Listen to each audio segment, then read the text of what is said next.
चलिए, बहुत स्वागत है आपका विनर्स अकेडमी प्रयागराज में। मैं समीर शुक्ला और आज मैं आपको कुछ फिजिक्स के आंसर लिखने की बेहतरीन ट्रिक बताने जा रहा हूं। ये पूरा जो वीडियो बेस्ड है, आपने इसका थंबनेल देखा होगा कि अगर हमें आंसर लिखना ना आए तो क्या करें, या लिखने की ट्रिक कैसी है मात्र 15 सेकेंड में। तो मैं अभी आपको बता देता हूं, क्योंकि देखिए ये आंसर ना आने की प्रॉब्लम सभी बच्चों के साथ होती है, फिर वो चाहे कोई टॉपर हो, चाहे मीडियोकर हो, कोई भी, या किसी की वीकनेस ही फिजिक्स है। तो अब यहां पर बात यह कि अगर कोई हमारा क्वेश्चन है जिसका नंबर कम से कम 5 से 8 के बीच का है, तो 5 से 8 के बीच का क्वेश्चन है, यानी उसका नंबर जो हमें मिलना है वो 5 नंबर का भी हो सकता है क्वेश्चन, 8 नंबर का भी, 7 नंबर का भी।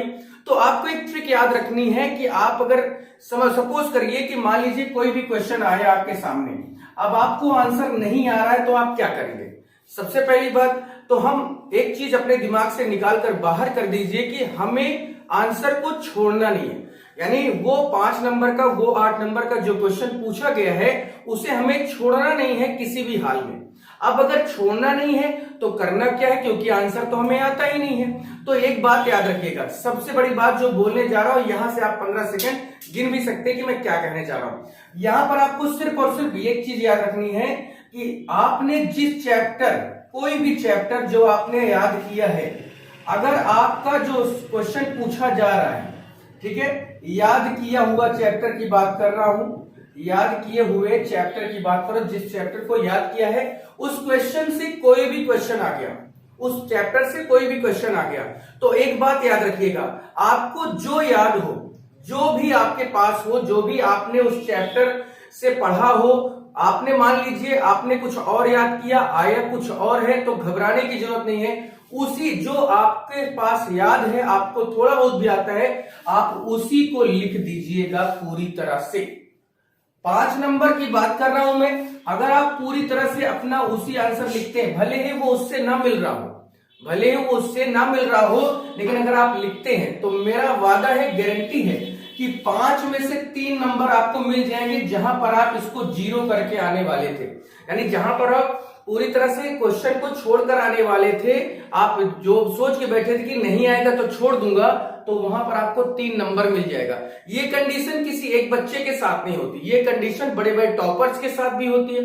अब एक चीज और ध्यान रखना है कि अगर आप इस तरह के आंसर लिख रहे हैं जो आपको नहीं आता, फिर भी उस चैप्टर से याद किए हुए किसी आंसर को लिख रहे हैं, तो एक बहुत बड़ी बात याद रखिएगा कि आपका जो प्रेजेंटेशन होना चाहिए, प्रेजेंटेशन यानी जो आप लिखने जा रहे हैं वो बिल्कुल नीट होना चाहिए और क्लीन होना चाहिए। नीट और क्लीन का मतलब क्या है? देखिए, हमारे यूपी बोर्ड में अभी तक 5 से 7 रुपए कॉपी लिखने का मिलता है, कॉपी चेक करने का एक टीचर को मिलता था। इस बार 10 रुपए पर कॉपी हो गई चेक करने की। तो एक जो एग्जामिनर होता है वो भी सोचता है कि मैं कितना जल्दी जल्दी कॉपी चेक कर लूं और मैं बढ़िया से अच्छे से मुझे पैसे मिल जाए, यानी एक दिन में 1000 की कॉपी मैं चेक कर डालूं तो मुझे पैसे मिल जाएंगे। अब वो क्या करता है, वो जो अगर कोई, भाई मैं ये नहीं कहता कि कोई बहुत इंटेलिजेंट है कि बस उसने देखा काट दिया, ऐसा नहीं होता है। यूपी बोर्ड वाले थोड़ा सा दयावान होते हैं, यानी वो नंबर देते हैं आपको, इसमें परेशान नहीं होना।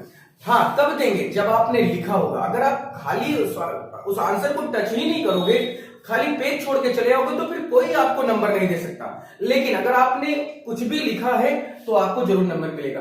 दूसरी चीज कि जो प्रेजेंटेशन होना चाहिए वो नीट और क्लीन होना चाहिए, यानी हेडिंग अच्छे से डाल दीजिए, ब्लैक पेन का यूज कर लीजिए, या आपका जो लिखने का तरीका है वो भी अच्छा होना चाहिए, ठीक है। और यहां पर दूसरा वर्ड यही मैं लिखने भी जा रहा था कि राइटिंग आपकी सबसे अच्छी होनी चाहिए। जो आप लिख रहे हैं वो समझ में आया हुआ चाहिए, कि अगर कोई पढ़ता है तो उसे समझ में आ जाए, जिससे कि वो आपको 5 में से 5 ना दे, फिर भी आपको वो 3 नंबर जरूर देगा। तो मैं यही आपको बताना चाह रहा था कि अगर कोई क्वेश्चन का आंसर नहीं आता तो उसे आप छोड़िए मत। आप छोड़ेंगे तो 0 मिलेगा, नहीं छोड़ेंगे तो श्योर है, अगर आप उसके बारे में, उससे रिलेटेड कोई भी चीज लिखते हैं जो भी आपके माइंड में क्लिक हो जाए। अच्छा, एक चीज और समझिए, माना कि उस चैप्टर से ही क्वेश्चन नहीं आया, कहीं और से आ गया जो आपने याद किया, आपका पढ़ा हुआ नहीं आया, तो फिर बताता हूं कि उस पे क्या करना है। उस पे आपको एक चीज ध्यान देनी है, वो है क्या? वो बस आप एक काम करिएगा, आप उस फिजिक्स से रिलेटेड, क्योंकि पेपर में आपने देखा होगा सीबीएसई वालों के लिए ये व्यवस्था की गई बेटा कि अगर आपको आंसर नहीं आता ना, तो इस बार सीबीएसई का पेपर में दिया है कि आपको आंसर नहीं आता तो आप केवल उस क्वेश्चन को ही आप आंसर की जगह पे लिख दीजिए, तब भी आपको 1 नंबर मिलेगा, ये लिखा हुआ है। और इस बार फेल तो कोई होगा नहीं, बुलडोजर बाबा ने बताया है।